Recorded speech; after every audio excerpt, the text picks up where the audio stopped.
This is the story of codeine and prayer.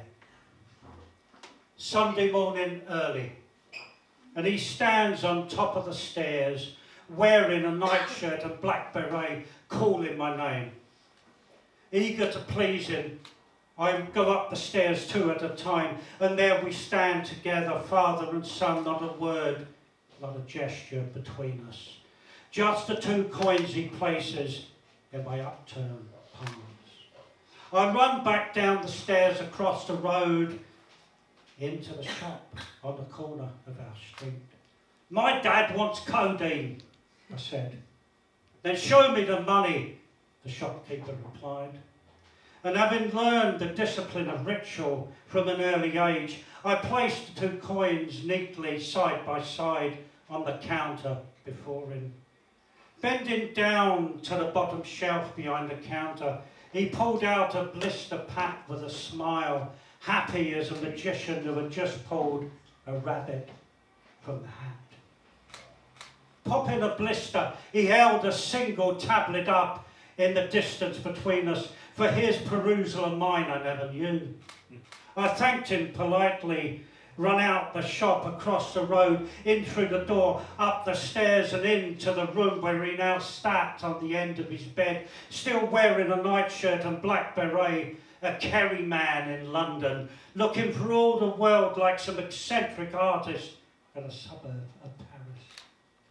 2 hours later, he came down the stairs again, taking exaggerated care, as if picking his way through a minefield, his eyes unnaturally bright, his fingers tenderly caressing the rosary beads, a man ready now for priestly words of absolution.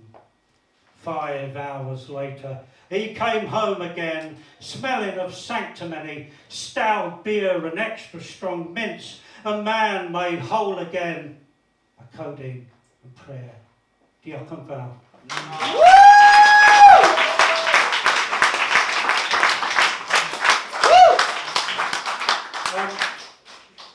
Back in the day, have you all heard of a tally man? Yeah. The tally man would be the equivalent of a day's debt collector. You know, loan shark maybe. This is the story of the tally man. I was 6 years old when poverty came cold calling. And once a week thereafter, the tally man came. A dapper little man wearing a pork pie hat and my mother's fist like my mother's pride like a fist. Urgent and needy, when he rapped on the door, the whole house seemed to flinch and take refuge in its own dark corners.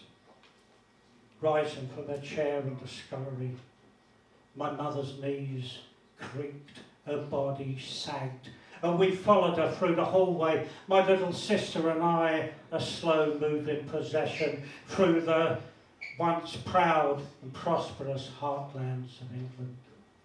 Sighing, she opened the door.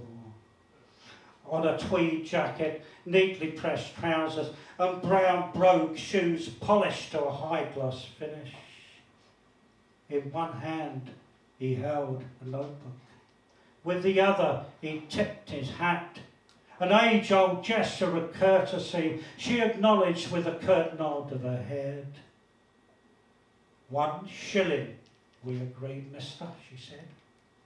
Then a shilling it is, missus, he replied, in an accent he'd brought with him from somewhere south of the river.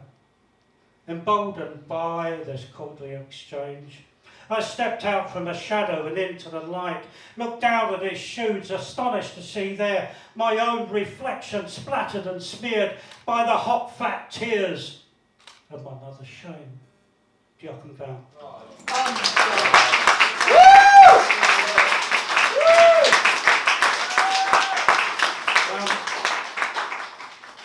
The morning after the night before. This is called the threat. It is a slow emergence. Coming up through the grey stupor of last night's booze. Coming to to the sound of dustbins being dragged screaming across the protesting pavements. The bin lorries whining and grinding along the narrow, inhospitable street. Drizzle thickening, turning to rain before my eyes. Thin, sharp needles that tear the flesh and prick the veins of this addictive city. Slurp and swallow of Thames. The orchestral manoeuvre of traffic in the distance. The fractious wail of restless sirens. Hip-hop music coming from the house next door. Too loud, too invasive for my mind to endure, and the day hanging over me like a threat. Diolch yn fawr. Yeah.